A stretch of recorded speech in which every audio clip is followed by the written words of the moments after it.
Good morning, 6th class students. Welcome to our science class students. In our previous class, we were discussing about lesson 6. We have discussed about light, sources of light, what is beam of light, how light propagate. ठीक है, हमने some properties light के बारे में discuss कर ली थी.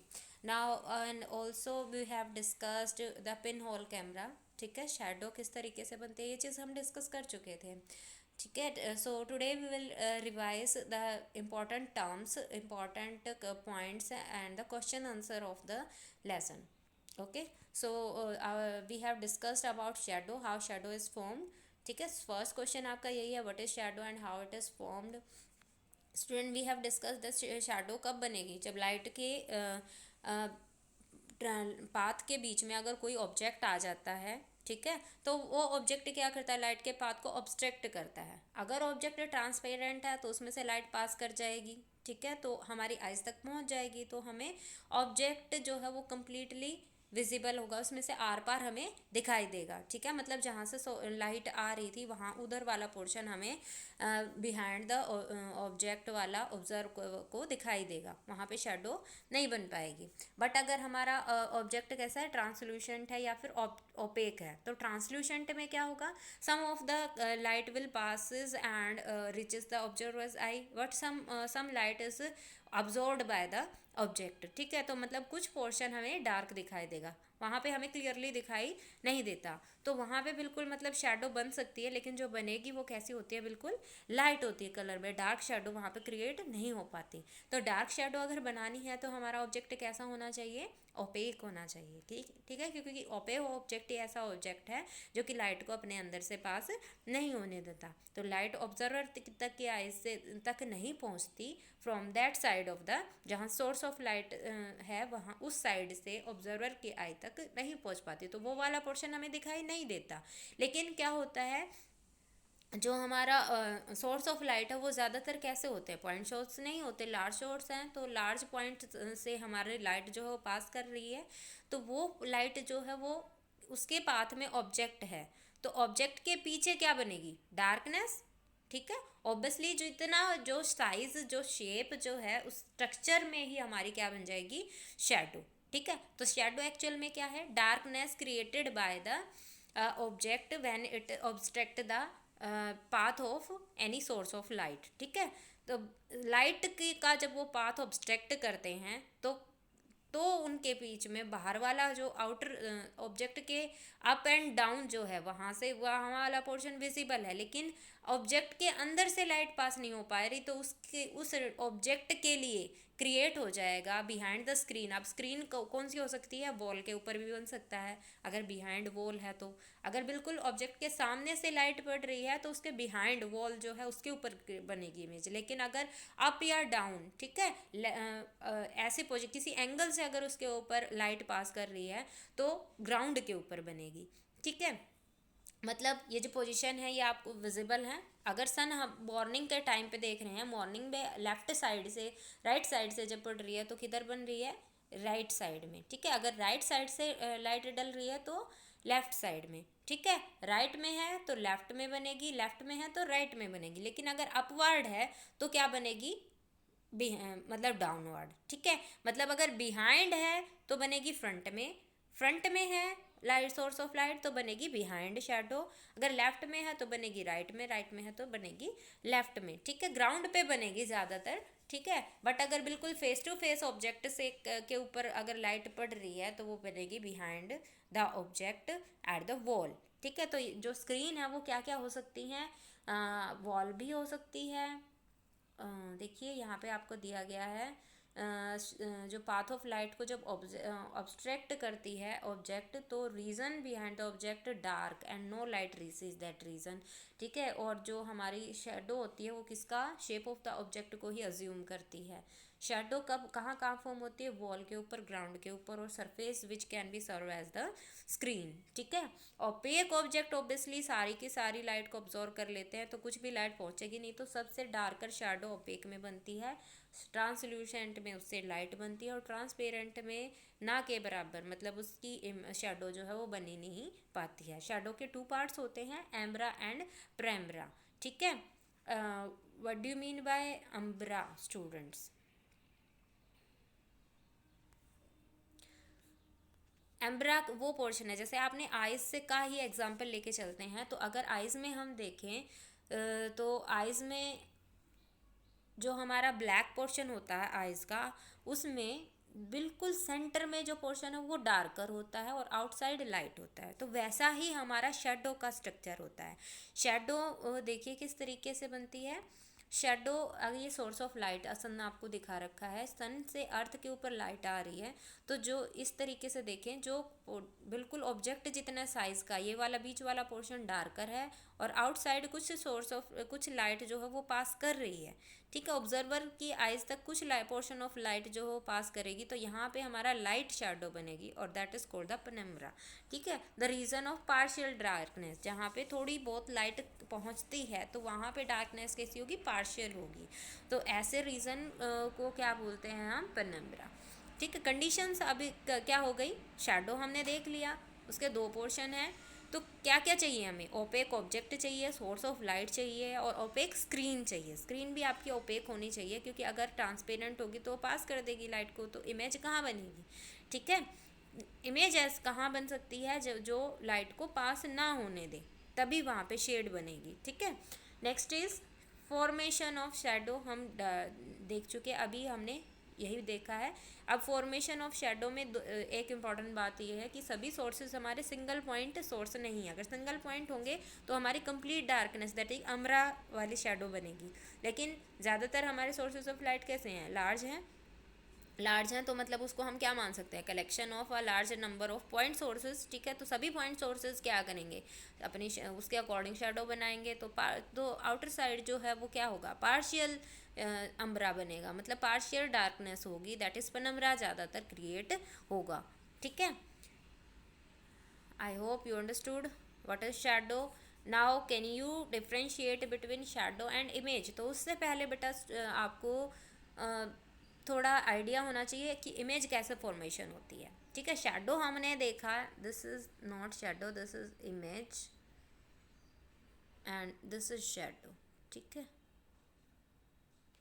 This is shadow and this is image. अब देखिए स्टूडेंट्स, जो शेडो है वो अभी हमने डिस्कस किया। शेडो कब फॉर्म होगी, जब ओपेक ऑब्जेक्ट जो है वो रास्ते में आ जाता है। तो मतलब ओपेक ऑब्जेक्ट के पीछे जो है वो शेडो क्रिएट होती है। Shadow is formed when light does not reach behind the object. Object के पीछे अगर नहीं पहुंच पाती है। बट जो इमेज है वो कब होगी, जब ऑब्जेक्ट के पीछे जो लाइट है, जो लाइट रिफ्लेक्ट हो रही है, उनका इंटरसेक्शन होगा। ठीक है, मतलब वो जो है रिफ्रैक्शन होगा जो पास कर जाएंगी, और रिफ्लेक्शन होगा जो उसी डायरेक्शन में वापस आ जाती है। जो उसी डायरेक्शन में वापस आ रही है, जब वो आपस में इंटरसेक्ट होंगी, तो जिस पॉइंट पे इंटरसेक्ट हो रही हैं वहाँ पे क्या बनेगी, इमेज बनेगी। ठीक है, तो ये हमारा क्या, जैसे आपका एग्जाम्पल ले सकते हैं मिरर। ठीक है, जिसमें हम इमेज देख रहे हैं, जो ऑब्जेक्ट है वो भी मिरर के सामने खड़ा है, हम अपनी इमेज देखते हैं मिरर में, तो हम उसके सामने ही खड़े हैं और हमें जो इमेज दिखाई दे रही है वो भी सामने ही बन रही है, क्योंकि पीछे वाला पोर्शन क्या है, उसका पॉलिश्ड होता है, तो बैक साइड तो पास कर नहीं पाती, सारी की सारी लाइट क्या करती है, उसी डायरेक्शन में वापस आ जाती है। मतलब जिस मीडियम से एंटर की, मिरर से टकराई, वापस उसी डायरेक्शन में वापस आ जाती है। इस तरीके से इमेज फॉर्म होती है बाय द प्लेन मिरर। ठीक है, ये आप आगे भी पढ़ेंगे, how the image is formed by using a plane mirror. ठीक है, तो मिरर में पीछे वाला पोर्शन पॉलिश्ड होता है, तो उसी डायरेक्शन में आपकी लाइट सारी जो है वो वापस आ जाती है। ठीक है, और उनके इंटरसेक्शन से ही इमेज फॉर्मेशन होती है। शेडो में पीछे कोई भी लाइट पहुंच नहीं पाती है, डार्कनेस जो होती है वही शेडो होती है। अब जो इमेज है वो एक्चुअल में क्या है, उसका बिल्कुल वैसा ही रूप है जैसा ऑब्जेक्ट था, तो इसमें हमें ज़्यादा आइडिया होता है कलर और स्ट्रक्चर का in case of image. But shadow जो है वो क्या है, एक डार्कनेस प्रोवाइड कर रही है, तो हमें एग्जैक्ट आइडिया जो है, एग्जैक्ट इन्फॉर्मेशन नहीं मिल पाती है। ठीक है, इमेज जो है उसमें हमने क्या देखा, इमेज में जो रिफ्लेक्ट हो रही है लाइट, वो हमें मतलब जो हम मिरर में देखते हैं, तो वो हम तक वापस लाइट पहुंची ऑब्जर्वर की आइज तक, तभी हमें ऑब्जेक्ट अपनी इमेज जो है वो मिरर में दिखाई दी है। ठीक है, तो ऑब्जर्वर की आई तक रिफ्लेक्टेड रे पहुंचती है, लेकिन शेडो में कोई भी लाइट नहीं पहुंचती, क्योंकि बिहाइंड द ऑब्जेक्ट कोई लाइट पहुंची नहीं है, केवल डार्कनेस है। ठीक है, इमेज जो है वो कैसी हो सकती है, स्ट्रेट भी हो सकती है और इन्वर्टेड भी। दो अलग अलग केसेस होते हैं, ये आप जब अलग अलग टाइप की इमेज फॉर्मेशन पढ़ेंगे उसमें पढ़ेंगे। स्ट्रेट कब बनती है, जब उसी डायरेक्शन में बिहाइंड जो ऑब्जेक्ट यहाँ है और उसके पीछे अगर इमेज बनेगी तो उससे बड़ी होगी और इन्वर्टेड होगी। सॉरी स्ट्रेट होगी, इरेक्ट होगी, जिसे हम सीधी कहते हैं, ठीक है। इन्वर्टेड मतलब उल्टी, अगर सीधी है तो उल्टी बन गई इमेज, तो वो ऐसी इमेज ज़्यादातर तब बनती है जब हमारी जो है स्मॉलर होती है साइज़ में, और ऐसे बीच में ऑब्जेक्ट था पास कर गई और यहाँ बन गई, ठीक है। इस तरीके से जो इमेज बनती हैं वो हमारी ज़्यादातर इन्वर्टेड होती हैं, ठीक है। So I hope you understood here. Now next question is what is the for characteristics of the image formed by the pinhole camera, ठीक है। पिनहोल कैमरा हमारा जो, जैसे हमारी आइज़ हैं, आइज़ भी हमारे पिनहोल कैमरा के जैसे ही एक्ट करती है। हमने लास्ट क्लास में पिनहोल कैमरा जो है वो डिस्कस किया था। पिनहोल कैमरा क्या होता है बेटा, यहाँ पे हम 3 साइडेड जो हैं वो ऑब्जेक्ट, मतलब सभी एक box like cuboid like structure ले लेते हैं, जिसमें हमारे 6 सरफेस होते हैं। तो 5 सरफेस तो कैसे होते हैं, ओपेक होते हैं, और 1 और सरफेस हमारा कैसा होता है, ओपन। वहाँ पे हम क्या लगाते हैं, ट्रांसल्यूशेंट स्क्रीन लाइक अ बटर पेपर हम वहाँ पे लगा देते हैं, जो कि स्क्रीन के जैसे एक्ट करता है। अब हमें स्ट्रक्चर कैसे बनाना होता है कि जिसके पीछे बटर पेपर है, उस स्क्रीन के अपोजिट फेस पे हमें क्या करना है, सेंटर में स्मॉल होल बनाना है, और उस होल के बिल्कुल सामने हमें सोर्स ऑफ लाइट प्लेस करना है। लाइक अ कैंडल हमने प्लेस कर दिया, यहाँ पे सोर्स ऑफ लाइट है, यहाँ से लाइट पास करेगी, ठीक है। This is the object A B, ठीक है। ए से लाइट पड़ेगी, स्क्रीन पे पहुंचेगी at the point A dash, ठीक है। बी से पहुंचेगी passing to the straight line B dash, तो हमारी इमेज बनेगी बी डैश ए डैश, ठीक है। बी डैश ए डैश इमेज जो बनी वो ऑब्वियसली हमारी इस तरीके से थी, लेकिन फॉर्मेशन क्या हुई है, उल्टी हुई है, इन्वर्टेड बनेगी, ठीक है। कलर आपका जैसा इमेज ऑब्जेक्ट का था बिल्कुल वैसा ही आएगा, और रियल में हमारी एक्चुअल में स्क्रीन के ऊपर इमेज बन रही है, तो इमेज कैसी होगी, रियल होगी, ठीक है। तो these are the some characteristics. और जैसी हमारी ऑब्जेक्ट जो है हम जितने डिस्टेंस पे रखेंगे पिन होल कैमरा से, उसकी पोजीशन के अकॉर्डिंग उसकी इमेज की पोजीशन होगी, ठीक है। तो इन्वर्टेड होगी, okay. What are the main character, inverted होगी, ठीक है, रियल होगी, इन्वर्टेड, रियल, और सेम कलर की होगी, और according to the distance from the pin hole camera, object का पिन होल कैमरा से जितना डिस्टेंस है उसके अकॉर्डिंग उसकी साइज होगी, ठीक है। अगर डिस्टेंस बिल्कुल कम है तो बिगर होगी, अगर नॉर्मल डिस्टेंस है तो बिल्कुल इक्वल साइज होगा, और ज़्यादा डिस्टेंस है तो स्मॉलर साइज होगा, ठीक है। I hope you understood here. Now reflection, ठीक है। रिफ्लेक्शन हमने पढ़ा कि कैसे होता है, उसी डायरेक्शन में लाइट वापस आती है। अब बात आती है कि रिफ्लेक्शन के अंदर कुछ टर्म्स होती है क्या। देखिए डायग्राम से आपको दिख रहा है, this is a plane mirror, ठीक है। रिफ्लेक्टिंग सरफेस है जो कि उसी डायरेक्शन में पीछे से पॉलिश्ड होता है। रिफ्लेक्टिंग जो है मतलब पीछे वाली सारी लाइट अब्जॉर्व हो चुकी, इसी से टकरा के वापस उसी डायरेक्शन में लाइट चली जाती है, ठीक है। ये ऑप्टिकल मीडियम है, जिस मीडियम से सोर्स ऑफ लाइट जहाँ पे है that is the optical medium. यहाँ से लाइट जो है वो, ठीक है, ये this is the surface mirror, जो रिफ्लेक्टिंग सरफेस है। यहाँ से देखिए ये हमने सोर्स ऑफ लाइट से इसके ऊपर लाइट इंसिडेंट की है, ठीक है। इंसिडेंट मतलब जहाँ से आके टकराएगी, जिस डायरेक्शन में से वो एंटर कर रही है, ठीक है। ऑप्टिकल मीडियम से मिरर के साथ जिस पॉइंट पे आके टकराएगी, इस रे को हम क्या बोलते हैं, मान लो ए सोर्स से आके वो बी पे आके टकरा रही है, तो ये जो ए बी है that is the incident ray. जो बी पॉइंट जहाँ पे वो आके टकराई है, this is called the point of incident, ठीक है। अब इस पॉइंट से टकरा के वो क्या करेगी, इसी मीडियम में वापस चली जाएगी, ठीक है।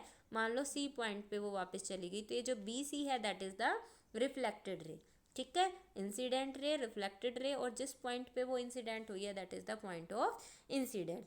And one important thing is, ये जो आपका रिफ्लेक्टिंग सरफेस है, इस पे जो पॉइंट ऑफ इंसिडेंट है इसके ऊपर जो परपेंडिकुलर डाला जाता है, perpendicular means making 90 degree angle with the surface, ठीक है। तो ये भी 90 है, ये भी 90 है, तो ये आपका क्या बोला जाता है, normal. This is called the normal, ठीक है।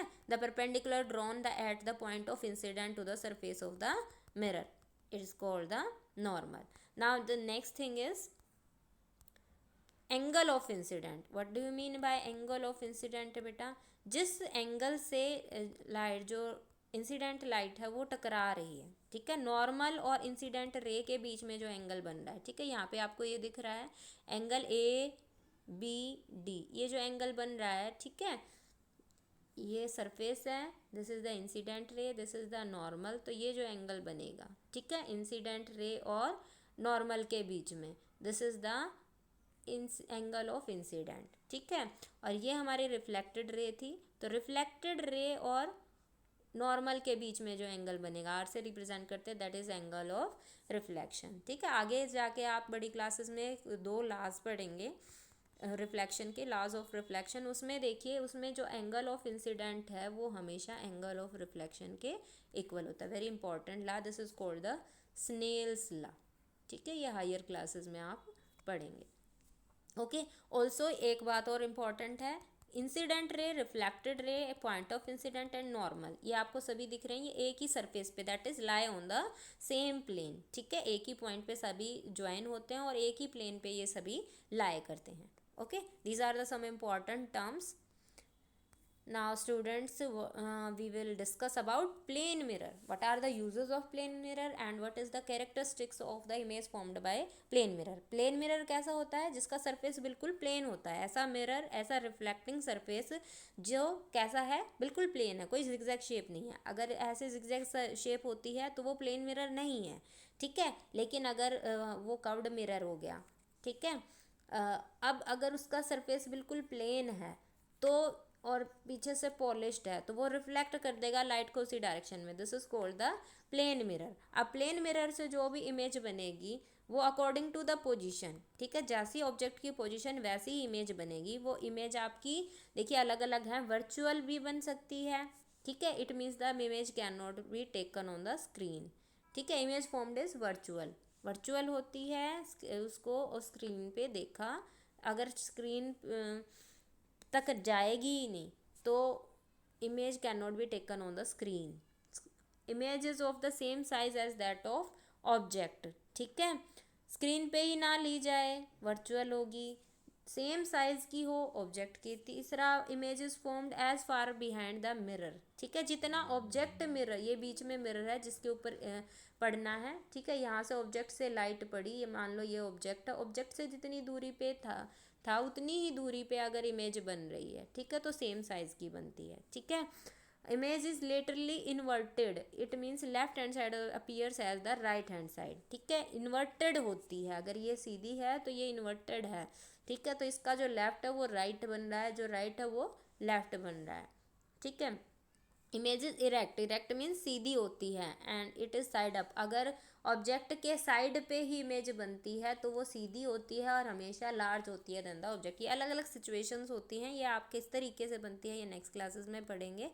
उसके अलावा कुछ यूजेस हैं प्लेन मिरर के, कहाँ कहाँ यूज़ होता है। पहला यूज़ तो हमने डिस्कस ही कर लिया, जो घरों में हम ड्रेसिंग टेबल में मिरर लगाते हैं जिसमें हम अपनी इमेज देखते हैं, ठीक है, वो उसमें क्या यूज़ होता है, प्लेन मिरर यूज़ होता है, ठीक है। ऑल्सो शॉप्स में उसके साइज़ को बड़ा दिखाने के लिए भी क्या यूज़ होता है, प्लेन मिरर, उससे हमें ऐसा महसूस होता है कि स्पेस बहुत ज़्यादा है।